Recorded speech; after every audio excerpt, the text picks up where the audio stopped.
Bon, j'ai récemment été très occupé à prendre des milliers de photos, puis c'est pas une blague, donc je vais vous montrer comment je les retouche avec le logiciel Lightroom.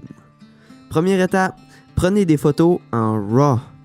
Donc c'était Justin King qui vous dit, non, ok, c'est vrai que c'est primordial de prendre des photos en RAW, mais il y a quand même d'autres étapes à suivre.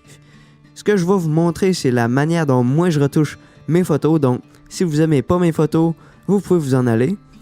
Aussi, les valeurs que vous devrez utiliser seront probablement pas les mêmes que moi, dépendamment du profil de couleur de votre caméra. Le but, c'est d'être capable d'ajuster l'image pour qu'elle paraisse bien, pas de copier les réglages d'un autre, parce qu'il n'y a pas de photo qui est pareille. Donc les valeurs ne seront pas des chiffres précis. Ouvrez d'abord les menus qu'on va avoir besoin. Basic, HSL, Details, Lens Correction et Effect. Remontez en haut. Bon, la balance des blancs devrait être correcte, mais si elle ne l'est pas, vous pouvez la rendre plus chaude ou plus froide et changer la teinte à plus vert ou plus magenta.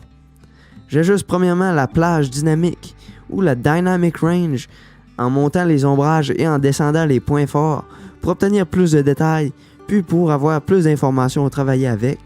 Je règle ensuite l'exposition si elle n'était pas correcte, donc plus claire ou plus sombre. J'ajoute un peu de contraste, généralement entre 20 et 30. Ensuite, j'ajuste les blancs et les noirs, donc pour que les blancs soient plus blancs. Maintenez la touche Alt et montez le curseur juste avant que des points blancs apparaissent. Même chose pour les noirs, sauf que c'est correct d'avoir quelques points violets, dépendamment du contraste que vous désirez.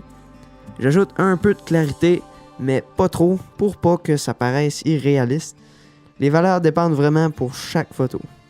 Vous pourrez ensuite faire des corrections de couleurs pour qu'il y en ait plus ou moins avec la vibrance, la saturation, puis vous pourrez ajuster chaque couleur individuellement, leur teinte, saturation et luminance pourront être modifiées.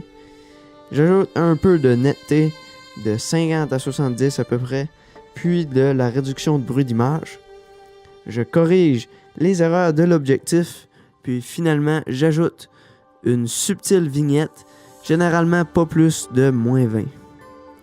C'est tout, il en faut pas plus pour obtenir des belles photos, surtout si vous en avez 1000 à retoucher.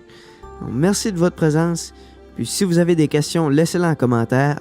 Si vous me trouvez assez bon, abonnez-vous, puis si vous voulez m'aider, laissez un pouce vert ou bleu, je ne le sais plus. Donc sur ce, c'était Justin King qui vous dit à la semaine prochaine. Vous pourrez ajouter des bandes noires sur le haut et le bas de votre vidéo, comme dans les films, puis filmer en 24 images secondes pour obtenir le flou de